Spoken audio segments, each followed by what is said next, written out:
بعض اوقات بسوں میں ہوتے ہیں، ٹرین میں ہوتے ہیں، جہاز میں ہوتے ہیں، قرآن بھی پاس ہوتا ہے، یہ موبائل میں تو ہوتا ہی ہے، تو اگر پڑھیں گے تو حرج تو نہیں ہے؟ مناسب نہیں ہے. بہتر یہ ہے کہ بندہ جوتے اتار لے، لیکن اگر اتارنے کی جگہ نہیں ہے اور بندہ بیٹھے بیٹھے پڑھ رہا ہے، جوتے اس نے پہنے ہوئے ہیں، اس نے قرآن پاک پڑھا تو پڑھ سکتا ہے. اس سے بعض اوقات ایسا ہوتا ہے ہم لوگ سفر کرتے ہیں، مدنی ماحول کی برکت ہے کہ اتار کر رکھ لیتے ہیں، لیکن وہ ہر جگہ نہیں اتار سکتا، آگے چلا جاتا ہے کافی جوتا، بعض اوقات پھر پرابلم ہو جاتی ہے. بہتر یہ ہے اتار کے اس کے اوپر پاؤں رکھ لیں. ٹھیک ہے. لیکن اگر نہیں اتارنا ممکن نہیں ہے، ویسے ہی پہنے ہوئے ہیں اور قرآن پاک پڑھتا ہے تو پڑھ سکتا ہے. بہتر یہ ہے کہ اتار لے، لیکن نہیں اتارتا، پڑھتا ہے ویسے قرآن پاک تو پڑھ سکتا ہے. ٹھیک ہے جی. اگلی کال. دہاڑی سے میں بات کر رہا ہوں. میرا مفتی صاحب سے یہ سوال ہے کہ جو چیزیں باہر سے امپورٹڈ ہو کے آتی ہیں استعمال شدہ، تو ہمارے لیے استعمال کرنا جائز ہیں؟ جیسے وہ برتن ہوتے ہیں یا بچوں کی ایسی کوئی چیزیں ہوتی ہیں؟ بہت ساری چیزیں ملتی ہیں، سستی بھی مل جاتی ہیں. ہاں تو ٹھیک ہے، جب تک اس کا کنفرم حرام ہونا معلوم نہیں ہے اس کا استعمال کرنا چاہیے. ٹھیک ہے.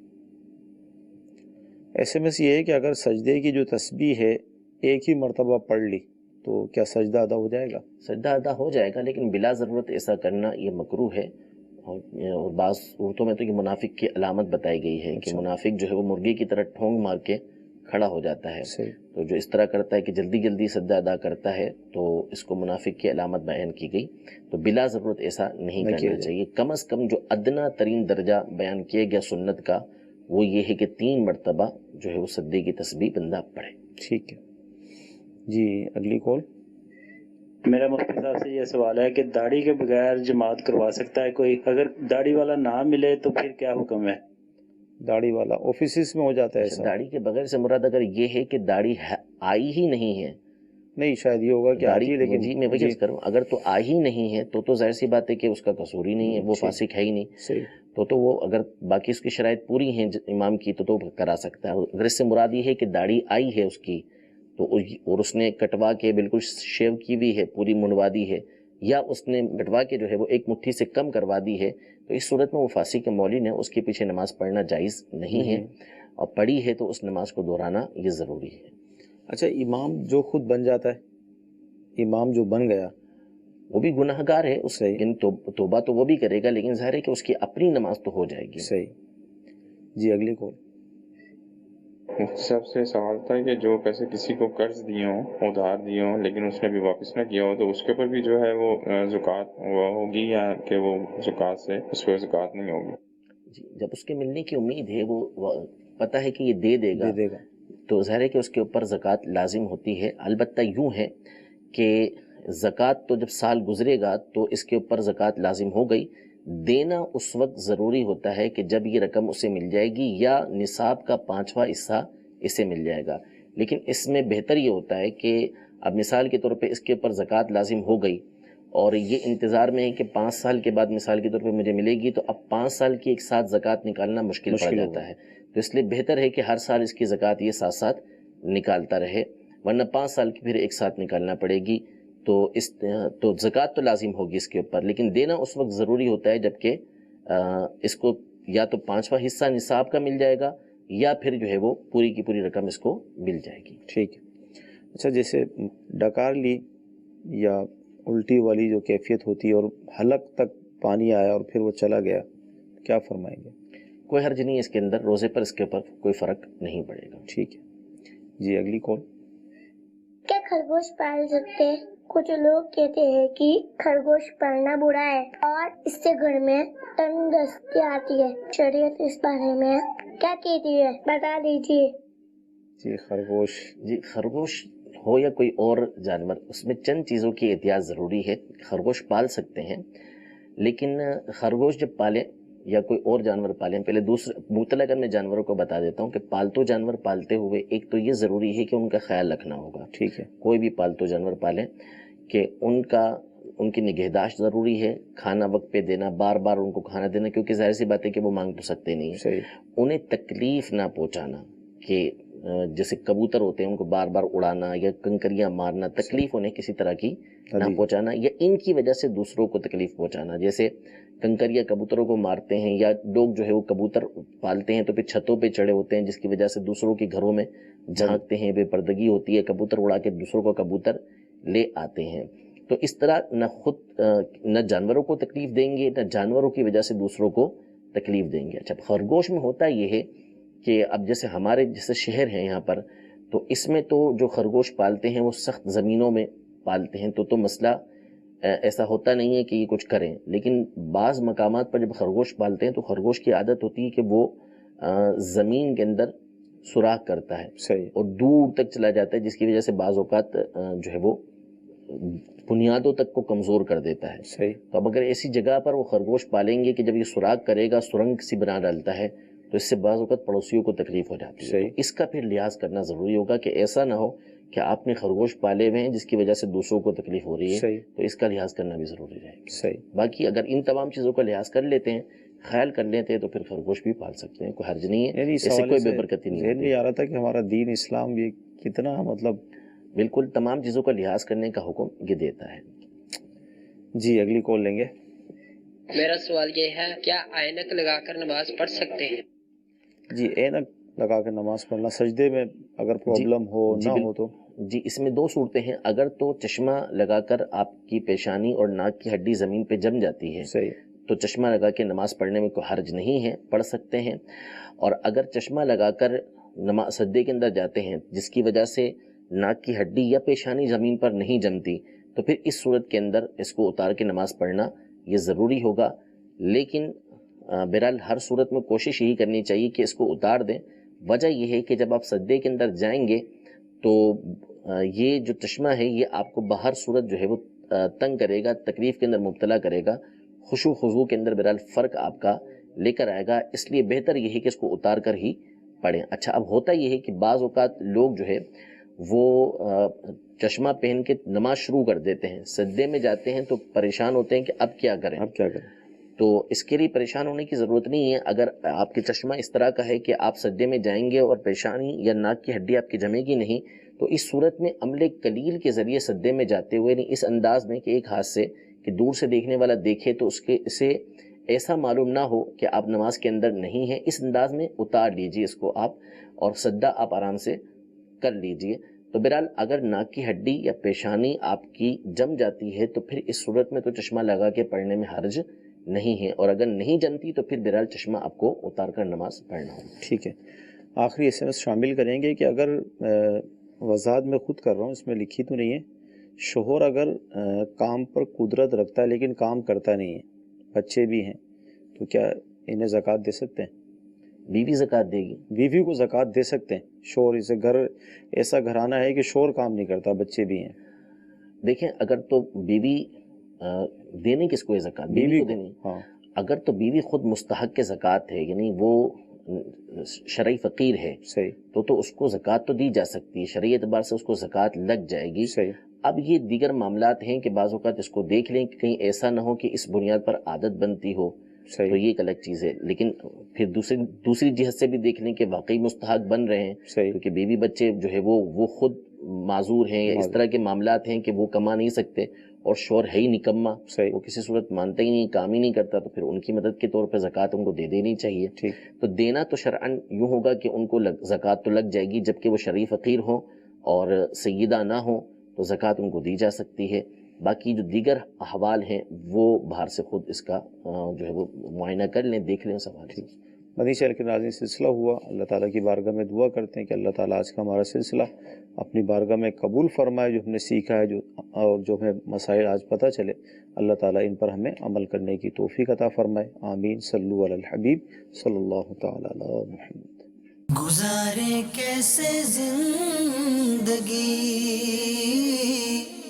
آؤ علماء سے پوچھ لیں. آئے جو مشکل پیش کوئی، آؤ علماء سے پوچھ لیں.